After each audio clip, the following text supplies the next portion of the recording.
दोस्तों, आज इंडिया और इंग्लैंड के बीच पहले टेस्ट मुकाबले का दूसरा दिन खेला गया और आज का ये दिन बेहद ही रोमांच से भरा देखने को मिला, जहां पहले टीम इंडिया के बल्लेबाजों की तूफानी बल्लेबाजी देखने को मिली, फिर टीम इंडिया के गेंदबाजों ने अपना कमाल दिखाया। तो ऐसे में आज हम आपको इस वीडियो में बताएंगे इस रोमांच से भरे आज के दिन का पूरा हाइलाइट्स, तो वीडियो को अंत तक जरूर देखिएगा। और अगर टीम इंडिया के फैन हैं तो आप इस वीडियो को एक लाइक जरूर कर लीजिएगा। दोस्तों, आपको बता दें कि पहले दिन का खेल जब खत्म हुआ था तब भारत का स्कोर था 260 रन पर 4 विकेट और क्रीज पर मौजूद थे दो जबरदस्त बल्लेबाज, केएल राहुल जो अपने शानदार शतक 105 रन के साथ नाबाद थे और उनके साथ थे ऋषभ पंत जो 25 रन बनाकर अगली सुबह के लिए तैयार खड़े थे। दूसरे दिन जैसे ही खेल शुरू हुआ, दर्शकों की निगाहें सीधे मैदान की ओर टिकी थीं, जहां राहुल और पंत एक बार फिर बल्लेबाजी के लिए उतरे। सुबह का मौसम थोड़ा सा बादलों भरा था और विकेट में हल्की नमी भी थी, जिससे गेंदबाजों को स्विंग मिल रही थी। लेकिन राहुल और पंत ने इस स्थिति को अच्छे से समझा और शुरुआत में पूरी समझदारी दिखाई। गेंदबाजों को सम्मान दिया गया, जोखिम भरे शॉट्स से बचा गया और स्कोर को धीरे धीरे आगे बढ़ाया गया। राहुल और पंत ने सिंगल और डबल्स के जरिए रन जोड़ने शुरू किए। दोनों बल्लेबाजों ने एक दूसरे की बल्लेबाजी को बखूबी सपोर्ट किया और इंग्लैंड के गेंदबाजों को हावी होने का एक भी मौका नहीं दिया। इसी बीच भारत ने 300 रन का आंकड़ा भी पार कर लिया और टीम की पकड़ मैच पर मजबूत होती चली गई। लगभग 10 ओवर के भीतर जैसे ही सूरज बादलों से बाहर निकला और पिच पर मौजूद नमी कम हुई, खेल का रुख भी बदल गया। गेंदबाजों की स्विंग में अब उतनी धार नहीं थी और ऋषभ पंत ने इसका फायदा उठाने में देर नहीं की। अब तक संयम से खेलने वाले ऋषभ पंत अचानक अपने चिर परिचित अंदाज में आ गए। उन्होंने गेंदबाजों पर धावा बोलना शुरू किया। मैदान में गूंजने लगी उनकी आक्रामक बैटिंग की आवाज। खास तौर पर उन्होंने स्पिनर सोहेब बशीर को निशाने पर लिया और एक जोरदार छक्का जड़ते हुए 92 गेंद पर अपनी अर्धशतकीय पारी पूरी कर ली। पंत की यह पारी महज एक अर्धशतक नहीं थी, यह एक संदेश था। टीम इंडिया दबाव में नहीं, बल्कि अब इंग्लैंड को दबाव में लाने की तैयारी में है।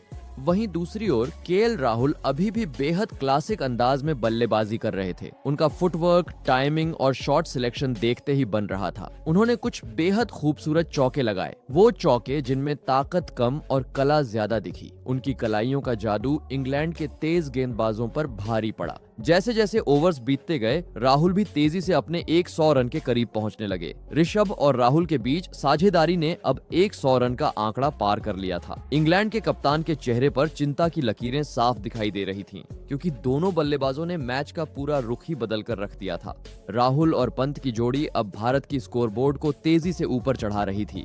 दोनों बल्लेबाजों ने इंग्लैंड की गेंदबाजी को बेमानी कर दिया। राहुल अब और भी आक्रामक हो गए थे। एक ही ओवर में उन्होंने 2 चौके और एक जोरदार छक्का जड़ दिया। इसी के साथ उन्होंने 150 रन का आंकड़ा पार किया। उन्होंने बल्ला हवा में उठाकर दर्शकों का अभिवादन किया। स्टेडियम में बैठे हजारों फैंस खड़े होकर तालियां बजा रहे थे। ये राहुल की क्लास और कॉन्फिडेंस दोनों का सम्मान था। सेशन अब अपने अंतिम क्षणों में था। टीम इंडिया ने 378 रन बना लिए थे और लग रहा था कि यह दिन पूरी तरह से भारत के नाम रहेगा। लेकिन क्रिकेट एक ऐसा खेल है जो कभी भी करवट बदल सकता है। क्रिस वॉक्स को कप्तान ने एक बार फिर गेंद सौंपी। राहुल, जो अब 167 रन पर थे, एक बड़ा शॉट खेलने की फिराक में थे। वॉक्स ने थोड़ा बैक ऑफ लेंथ गेंद डाली। राहुल ने मिड विकेट की ओर एक बड़ा शॉट खेलने का प्रयास किया, लेकिन टाइमिंग नहीं बनी और बाउंड्री पर खड़े फील्डर ने कैच लपक लिया। स्टेडियम में एक पल के लिए सन्नाटा छा गया। राहुल की यह पारी न सिर्फ स्कोरबोर्ड के लिए बल्कि टीम के मनोबल के लिए भी बेहद अहम रही। उन्होंने 210 गेंदों में 167 रन बनाए, जिसमें 16 चौके और 3 शानदार छक्के शामिल थे। जब टीम को सबसे ज्यादा जरूरत थी, तब राहुल ने धैर्य, अनुभव और आक्रामकता तीनों का बेहतरीन मिश्रण पेश किया। पहला सेशन खत्म हुआ और स्कोरबोर्ड पर चमक रहे थे। 378 रन 5 विकेट के नुकसान पर ऋषभ पंत 73 रन पर नाबाद थे और नई पारी के लिए अगला बल्लेबाज तैयार था। टीम इंडिया इस सेशन में भले एक विकेट गंवा चुकी थी, लेकिन पूरे सेशन में दबदबा उसी का रहा। ऋषभ पंत अब भी क्रीज पर थे और नजरें उनके संभावित शतक पर टिक चुकी थीं। लंच ब्रेक के बाद जैसे ही मैदान पर खिलाड़ी लौटे, दर्शकों के बीच एक नई उम्मीद जाग चुकी थी। पहली पारी में केएल राहुल का शतक, ऋषभ पंत की आक्रामक बल्लेबाजी और भारत का 378 रन तक पहुंचना दर्शा रहा था कि टीम इंडिया अब सिर्फ जीत नहीं बल्कि इंग्लैंड को रौंदने की मंशा से उतरी है। और यही मंशा लेकर मैदान में 2 विस्फोटक बल्लेबाज उतरे, ऋषभ पंत और रविंद्र जडेजा। दोनों की बॉडी लैंग्वेज से साफ झलक रहा था कि अब न कोई रुकावट चलेगी और न कोई रहम दिखेगा। भारत की योजना साफ थी, तेजी से रन जोड़कर जल्द से जल्द पारी घोषित करना और इंग्लैंड को बैकफुट पर धकेलना। जैसे ही दूसरा सेशन शुरू हुआ, ऋषभ पंत ने वहीं से शुरुआत की जहां उन्होंने सुबह छोड़ा था। वो 73 रन पर नाबाद थे, लेकिन अब उनकी नजरें सिर्फ शतक पर नहीं, एक यादगार पारी पर टिकी थीं। दूसरी ओर जडेजा ने शुरुआत में थोड़ी सावधानी जरूर बरती, लेकिन कुछ ही गेंदों के बाद वो भी अपने रंग में आ गए। भारत ने सबसे पहले 400 रन का आंकड़ा पार किया। ये स्कोर केवल रन नहीं थे, यह दबदबे का प्रतीक बन चुका था। गेंदबाजों के चेहरे पर थकावट और हताशा साफ झलक रही थी। और फिर आया वो पल जिसने पूरे स्टेडियम को झकझोर कर रख दिया। ओवरटन गेंदबाजी पर थे और पंत ने तय कर लिया था कि अब वक्त आ गया है गेंदबाजों को करारा जवाब देने का। उस एक ओवर में पंत ने जैसे कहर मचा दिया। लगातार 3 छक्के और 1 चौका। गेंदें स्टेडियम के बाहर पहुंच रही थीं और इंग्लैंड के कप्तान के पास कोई जवाब नहीं था। इस ओवर के साथ ही पंत ने अपनी शतकीय पारी पूरी की। महज 97 गेंदों में पिच पर खड़े होकर बल्ला उठाते हुए उन्होंने चारों ओर फैंस का अभिवादन स्वीकारा। दर्शक दीवाने हो चुके थे। कमेंटेटर उनकी पारी को ऐतिहासिक बता रहे थे और इंग्लैंड की टीम हैरान थी। ये टेस्ट क्रिकेट है या T20? पंत की आंधी के बीच जडेजा भी कहां पीछे रहने वाले थे। उन्होंने जो रूट को निशाना बनाया, लगातार 3 चौके लगाकर, ये बल्लेबाजी का वो स्तर था जहां हर शॉट में आत्मविश्वास और हर रन में भारत की जीत की आहट सुनाई दे रही थी। हालांकि इस आतिशबाजी के बीच जडेजा ज्यादा देर तक टिक नहीं पाए। ओवरटन, जो पहले पिट चुके थे, वापसी के इरादे से आए और उन्होंने जडेजा को चलता कर दिया। जडेजा ने 41 रनों की उपयोगी पारी खेली। रन भले ज्यादा नहीं थे, लेकिन उनकी साझेदारी पंत के साथ भारत के स्कोर को नई ऊंचाइयों तक ले गई। जडेजा के आउट होते ही बल्लेबाजी के लिए आए नीतीश कुमार रेड्डी। ये उनका पहला बड़ा टेस्ट मौका था, लेकिन उनका आत्मविश्वास देखकर कोई कह नहीं सकता था कि वो नए हैं। पहली ही गेंद पर उन्होंने ओवर कवर के ऊपर से जोरदार छक्का जड़ दिया। यह संकेत था कि पंत को अब एक नया पार्टनर मिल गया है और इंग्लैंड की मुश्किलें और बढ़ने वाली हैं। नीतीश रेड्डी और ऋषभ पंत ने मिलकर अगले कुछ ओवरों में टेस्ट मैच को पूरी तरह से T20 में बदल दिया। हर ओवर में बाउंड्री, हर बॉल पर धमाका और हर रन इंग्लैंड के लिए बोझ बनता जा रहा था। अब ऋषभ पंत फुल फ्लो में थे। तेज गेंदबाज हो या स्पिनर, कोई भी उन्हें रोक नहीं पा रहा था। वो कदमों का इस्तेमाल करते हुए आगे बढ़ते, लॉन्ग ऑन और मिड विकेट के ऊपर से गेंद को स्टैंड्स में भेज देते। गेंदबाजों की लाइन लेंथ बिखर चुकी थी। वहीं नीतीश रेड्डी ने भी दिखा दिया कि उनका इरादा सिर्फ टिकना नहीं, बल्कि रन बरसाना है। उन्होंने चौकों छक्कों की बौछार करते हुए अपनी 50 पूरी कर ली। मात्र 38 गेंदों में भारत का स्कोर अब 500 रन के पार पहुंच गया था। इंग्लैंड की टीम एकदम दिशाहीन लग रही थी। दूसरे सेशन के अंतिम 7 ओवर भारतीय बल्लेबाजों ने जिस अंदाज में खेले, वह इतिहास में दर्ज किया जाएगा। पंत और रेड्डी की जोड़ी ने इन 7 ओवरों में कुल 63 रन जोड़े। ऋषभ पंत ने इस दौरान 27 रन बनाए और कुल मिलाकर 158 रनों की अविश्वसनीय पारी खेली। यह पारी टेस्ट क्रिकेट में आधुनिक बल्लेबाजी का प्रतीक थी। वहीं नीतीश रेड्डी ने मात्र 59 गेंदों में 59 रन बनाकर दर्शा दिया कि भारत की युवा फौज में कितना दम है। दूसरे सेशन के अंत में स्कोरबोर्ड पर चमक रहे थे 567 रन 6 विकेट के नुकसान पर। और यही कप्तान ने फैसला किया, अब बहुत हो गया, इंग्लैंड को अब बल्लेबाजी के लिए बुलाया जाए। पारी की घोषणा हुई और इंग्लैंड की टीम के लिए संकट की शुरुआत।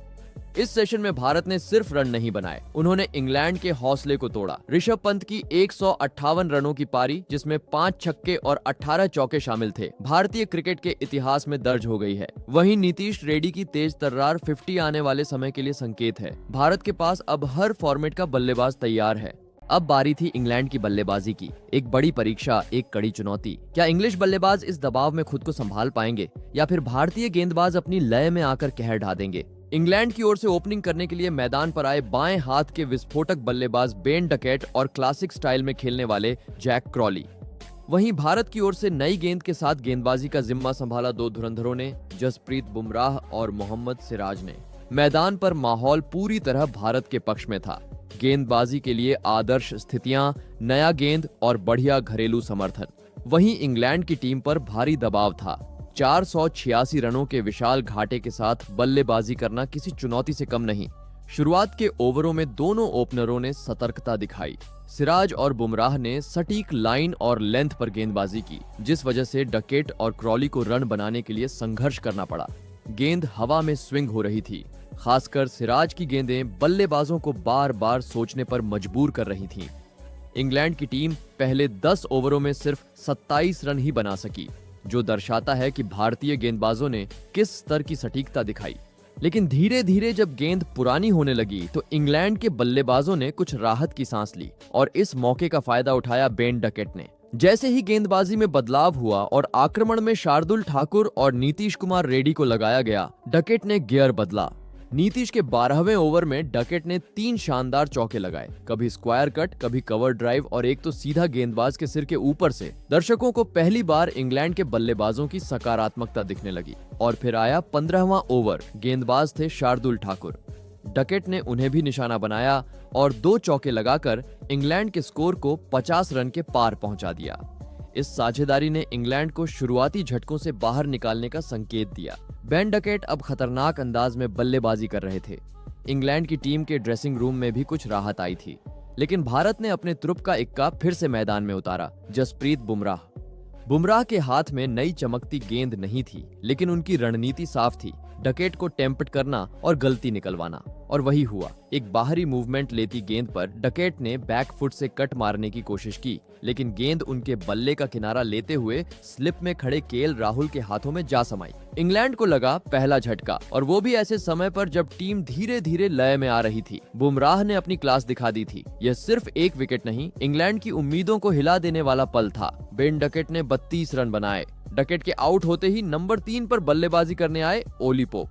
अब इंग्लैंड के सामने चुनौती थी, एक विकेट खोने के बाद खुद को स्थिर रखना और दिन का बचा हुआ खेल सुरक्षित निकालना। ओली पोप और जैक क्रॉली की जोड़ी ने बेहद समझदारी से बल्लेबाजी की। भारत के गेंदबाजों को पढ़ते हुए बाहर जाती गेंदों से छेड़छाड़ नहीं की और शरीर के पास आती गेंदों को पूरी तकनीक के साथ डिफेंड किया। कभी कभार अगर कोई ढीली गेंद आई तो उसे स्क्वायर या मिड ऑन की दिशा में बाउंड्री पार पहुंचाया। भारतीय गेंदबाजों ने भी रणनीति में बदलाव करते हुए फील्डिंग को आक्रामक से रक्षात्मक बनाया, ताकि दोनों बल्लेबाजों पर दबाव बनाया जा सके। दिन जैसे जैसे ढलने लगा, बल्लेबाजों ने और भी संयमित रुख अपनाया, लेकिन एक बार फिर भारत ने आखिरी क्षणों में करारा वार किया। तीसरे सेशन का आखिरी ओवर गेंदबाज थे मोहम्मद सिराज। उन्होंने सीधी और लेट स्विंग होती गेंद से ओली पोप को एलबीडब्ल्यू आउट कर दिया। इंग्लैंड के खेमे में जैसे सन्नाटा छा गया। पोप डीआरएस की ओर देखे बिना ही पवेलियन लौट गए। वो समझ चुके थे कि गेंद सीधा पैड पर लगी है और मिडिल स्टंप को चूम रही थी। ओली पोप आउट, 15 रन पर आउट हो गए। भारत को दिन का दूसरा विकेट मिल चुका था और इंग्लैंड की मुश्किलें गहराने लगी थीं। इसी के साथ दूसरे दिन का खेल समाप्त हो गया, जहां दूसरे दिन तक इंग्लैंड का स्कोर 81 रन 2 विकेट के नुकसान पे था। जैक क्रॉली 26 रन पर नाबाद थे और उनके साथ अब जो रूट अगले दिन बल्लेबाजी करने उतरेंगे। भारत की बढ़त अब 486 रन की हो चुकी थी। ये आंकड़ा खुद बयां कर रहा था कि भारत ने इस टेस्ट में अपनी स्थिति कितनी मजबूत कर ली है। इस अंतिम सेशन में भारत ने दिखा दिया कि सिर्फ बल्लेबाजी ही नहीं, गेंदबाजी में भी वे किसी से कम नहीं हैं। जहां ऋषभ पंत और रेड्डी ने बल्ले से तूफान मचाया, वहीं बुमराह और सिराज ने गेंद से वही तूफान इंग्लिश बल्लेबाजों के लिए खड़ा कर दिया। इंग्लैंड के बल्लेबाजों ने कुछ हद तक संघर्ष किया, लेकिन 2 अहम विकेट गंवाना उनके लिए बड़ा झटका साबित हो सकता है। तीसरे दिन इंग्लैंड की पूरी टीम पर दबाव होगा। उनके सामने चुनौती सिर्फ रन बनाना नहीं, बल्कि हार टालना होगी। भारत की गेंदबाजी यूनिट पूरी लय में है। बुमराह, सिराज, शार्दुल और जडेजा जैसे गेंदबाजों को खेलना आसान नहीं होगा। तो दोस्तों, अब आप बताइए, क्या इंग्लैंड कर पाएगा इस बड़े स्कोर का पीछा, या फिर भारत तीसरे दिन ही मैच पर अपनी मुहर लगा देगा? अपनी राय नीचे कमेंट में जरूर दीजिए।